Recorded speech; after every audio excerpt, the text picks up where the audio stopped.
नमस्कार मेरे श्रोताजनों, आपका दिल की गहराई से स्वागत है। आज हम इस किताब के तीसरे पड़ाव पर पहुंच चुके हैं। आज हम कुछ और व्यावहारिक सूत्र देखेंगे और थोड़ी पारिवारिक बातें करने के बाद इस किताब के तीनों पड़ाव को पार कर लेंगे। इंसानी रिश्ते बहुत उलझे हुए मालूम पड़ते हैं। परिवार में भी बच्चे अपने माँ बाप की या माँ बाप अपने बच्चों की फरियादें करते रहते हैं। ये बहुत आम बात बन गई है। लेकिन माँ बाप जब बच्चों को लेकर फरियाद करें तो ज़रा सोचें, पुराने ज़माने में क्या मंजर होगा। आखिर ये अचानक तो नहीं हुआ, ये गंगा तो बहुत दूर से बहकर आ रही है। लेकिन अगर औलाद सद्गुणी हो तो पैसे की क्या ज़रूरत है।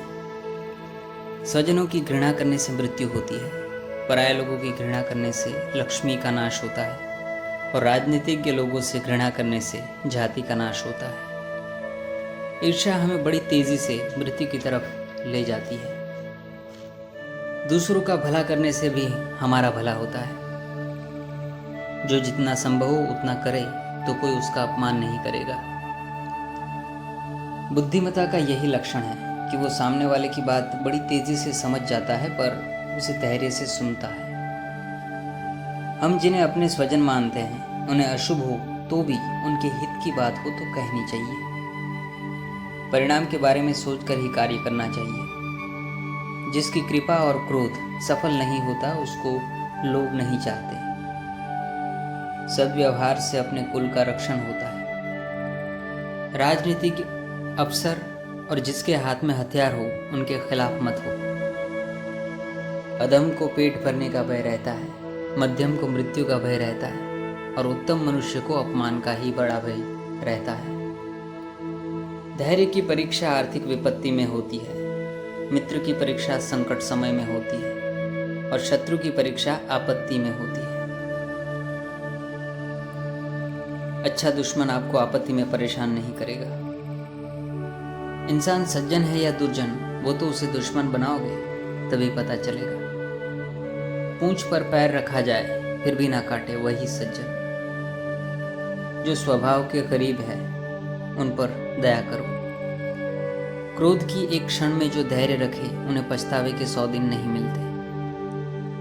जीवन बुलबुले जैसा है, इसलिए जो काम करने से खटिया पर पड़े पड़े पश्चाताप करना पड़े ऐसा काम ही ना करें। अगर आपको पेंशन न मिलने वाला हो तो पिछली जिंदगी में स्वमान से जी सके उसके लिए कुछ बचा कर रखना। अपने दुश्मनों से मत डरिए, वो आपकी मीटर पट्टी है, स्केल है। मीनार की परछाई से उसे नापा जाता है और बड़े आदमी को उसके निंदकों से। अगर आपके निंदक ना होते तो क्या आप भी होते? जो आपका कुछ भी बिगाड़ नहीं सकते, उनकी टीका टिप्पणी के बारे में न सोचे। संताप से जले पर कोर्ट ना चले। दक्षिण दिशा का द्वार अच्छा पर कोर्ट का द्वार नहीं। कोर्ट जाने के बजाय आप अपने दुश्मन की 2 कड़वी बातें क्यों नहीं बर्दाश्त कर लेते? कई बार वो ज्यादा मुनाफा करती है। सज्जन को माफ करना ही बड़ी शिक्षा है। आपके रिश्तेदार आपके बारे में क्या बातें करते होंगे, ये जानना हो तो आपसे ज्यादा काबिल लोगों के बारे में वो क्या कहते हैं ये जान लो। जो भी काम करने का निर्णय मन से लिया हो वो बोलकर कभी बयान ना करे। परामर्श करना पड़े तो उसे भी निजी रखना चाहिए और धीरे से अपना काम कर लेना चाहिए। जो पैसा खो दिया हो, मन की पीड़ा, नीच वचन और जिसने अपना अपमान किया हो, वो बुद्धिमान मनुष्य को जाहिर नहीं करना चाहिए। आपका दुश्मन कौन कौन है उसे दूसरों को ना बताए, वरना षड्यंत्र हो सकता है। जो उपद्रवी इंसान एक दूजे के राज उगलते हैं, वो बिल के अंदर सांप जैसे अंदर ही कट के मर जाता है, वैसा ही हश्र इंसान का होता है। घर की निर्बलता, गुप्त कार्य, कुंठित भोजन और गंदी बात या अयोग्य बात सुनी हो तो उसे जाहिर मत करें। जिसने कुछ करने की ठान ली हो या उसके बारे में सोचा हो, दूसरे उसके बारे में नहीं जानते, पर जिसके सिद्ध हुए कार्य को ही दूसरे जानते हैं, वही होशियार होता है। सफल हो तब तक आपका मकसद गुप्त रखें। उससे दूसरे अवरोध नहीं पैदा होंगे। ज्ञानी हो पर बहुत बोलता हो, उसे भी अपने गुप्त विचार मत बताइए। बैर से बैर नुकसानदेह है, दिखावा नहीं करना चाहिए। बहुत सारे लोगों ने परामर्श किया हो और वो खराब हो तो भी उसका निषेध मत कीजिए, और मुझे आप में विश्वास नहीं है ऐसा मत कहिए, परंतु कुछ कारण दिखा के बहाना बना के वहां से दूर हो जाना उचित है। सुख कोई बना बनाया गहना नहीं है, वो तो आंसू और पसीने से पैदा किया जाता है। मुश्किल हालात और आफत से भले ही बचा ना जा सके, पर चिंता की नाव में बैठकर उसे मिलने के लिए उसके सामने जाने की क्या जरूरत है। पीठ पीछे बोला गया कभी बोला ही नहीं गया। दुख में धैर्य रखना, लेकिन उसमें से कुछ सीखने जैसा हो तो सीख लेना। जिंदगी जैसी है वैसी ही है, उसे बदलो, सुधारो, जो करना है करो, लेकिन निरंतर दुख की बातें और फरियाद ना किया करो।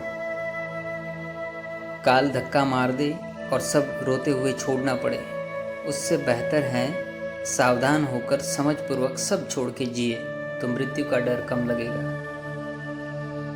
जब खतरा महसूस होता है तो बालक आंखें बंद कर देता है, शाहमृग रेत में अपना सर डाल देता है।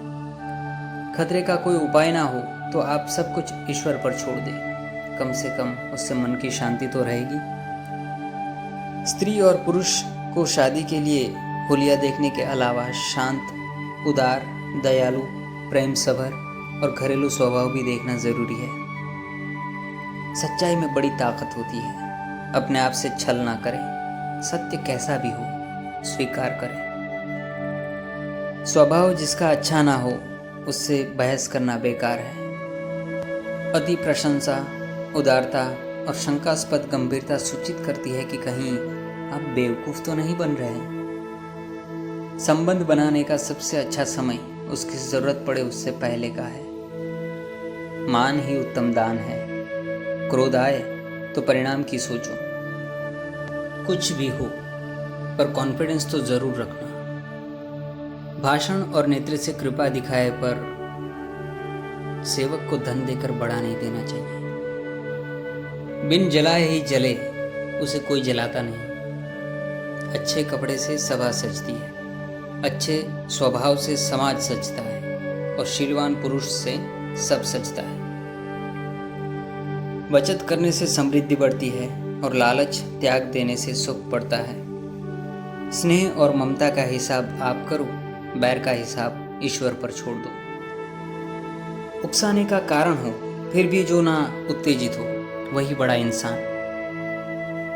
कड़वे शब्द कहने का हमें हक है, पर सिर्फ उसे जिन्हें हम चाहते हैं।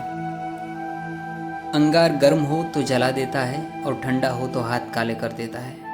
वैसे ही बुरे इंसान की दोस्ती या दुश्मनी कुछ भी अच्छा नहीं, उनकी सिर्फ उपेक्षा की जा सकती है। आपका गुस्सा आपकी निर्बलता का प्रतीक है। शंकाशील व्यक्ति को किराए पर मकान ना दे।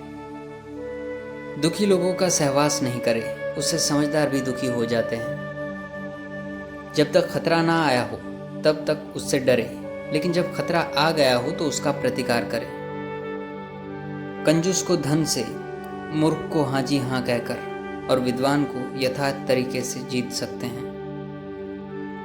बलवान को प्रोत्साहन से, दुर्जन का सामना करने से और खुद के जैसे ही बलवान को विनय या बल से वश किया जाता है। कोई गाली दे तो भी सामने गाली नहीं देनी चाहिए। जो सुन लेता है उसकी उपेक्षा ही सामने वाले को जला देती है। सबका अपमान करे वो मूर्ख है। जो इंसान खुद के कार्य में ही प्रवृत्त हो और दूसरों को दखल अंदाज ना करे वो बुद्धिमान है। सब दुख मुंह खोलने से ही आते हैं, या तो खाना खाने से या बोलने से। संयमी इंसान भयंकर होता है, उसके साथ मौन रहकर कर्म से काम लो। सूर्य प्रकाश को रोकने के लिए खिड़की बंद करोगे तो डॉक्टर को आने के लिए दरवाजा खोलना पड़ेगा। इंसान बहादुरी से हमला करता है ये सच नहीं, ज्यादातर इंसान भय से प्रेरित होकर हमला करता है। इंसान सोचता है कि शेर भयंकर है और शेर सोचता है कि इंसान भयंकर है। अपने दुश्मनों को उकसाओ मत, स्थित प्रज्ञ बन जाओ। पहला वार करने का अधिकार दुश्मन को दो, जो शायद वो कभी ना करे। आप खुद क्यों बुरे बन रहे हो? दूसरों की गलती से जो सीखे वो चतुर, अपनी गलती से जो सीखे वो अच्छा। एक ही भूल दूसरी बार करे वो मूर्ख। हो सके तो दूसरों से शातिर बनना, पर आप शातिर हो वो किसी को जानने मत देना। किसी को 1000 रुपये भेंट देने से बेहतर है उसका एक गुनाह माफ कर देना। ये बड़ा दान है। बुरे इंसान दुश्मन के पात्र नहीं, परंतु उपेक्षा के पात्र हैं। इंसान के विकास में वृद्धि से ज़्यादा वातावरण जिम्मेदार होता है। आप जो निर्णय लेते हो वो तो मूर्ख भी ले सकता है, तो आपको ज़्यादा उद्यत निर्णय लेना होगा। निवृत्ति को जो आत्मलक्षी प्रवृत्तियों में नहीं डाल सकते, वो दूसरों के कृत्य को याद करके अपना समय बर्बाद करते हैं। जिसकी सिद्धि का आधार दूसरों पर हो वैसा कार्य ना करे। जो इंसान खुद के स्वभाव को परिस्थिति के अनुकूल बनाए वो सबसे सुखी है। पूर्वग्रह का उपाय परिचय है, गलतफहमी का इलाज सीधा संपर्क है। एक पत्थर से दूसरी बार टकराना मूर्खता है। झूठ स्वतंत्रता से जी नहीं सकता, वो विरोध पर जीता है और खुराक ना मिलने पर मर जाता है। चातुर्य का मतलब है किसी को भी दुश्मन बनाए बिना खुद की बात सच साबित करने की आदत। शत्रु को बहादुरी से और हिम्मत या क्षमा से जीतने से सफलता न मिले तो शाम दाम दंड भेद को अपनाना चाहिए। अपनी परिभाषा के मुताबिक जो ठीक ना हो उसे दुनिया दुष्ट ही कहेगी, उसे मन पर मत लीजिए। अच्छे इंसान को अच्छे इंसान से डरना चाहिए, ना कि दुष्ट से। अगर आप दुष्ट से डरते हैं तो इसका मतलब आप अच्छे इंसान नहीं। पत्नी पुरुष की दूसरी माता है, पति स्त्री का प्रथम संतान है। कोई भी मूर्ख इंसान को बहस से समझाना नामुमकिन है। समझाना छोड़ दो।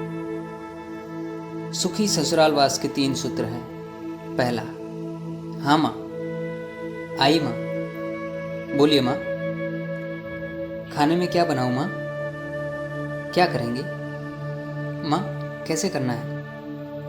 तीसरा, कैसे किया जाता है माँ, कैसे बनाते हैं, मुझे सिखाइए ना माँ। 19वीं सदी की सास के सामने आप अहम और शक को छोड़ दें या ऐसा बर्ताव करें जो प्रिय हो। उदाहरण के रूप में, अब आपकी माँ यानी कि आपकी सास को उनकी गैर मौजूदगी में भी सास ना कहे, तभी वो रिश्ता मजबूत बनेगा।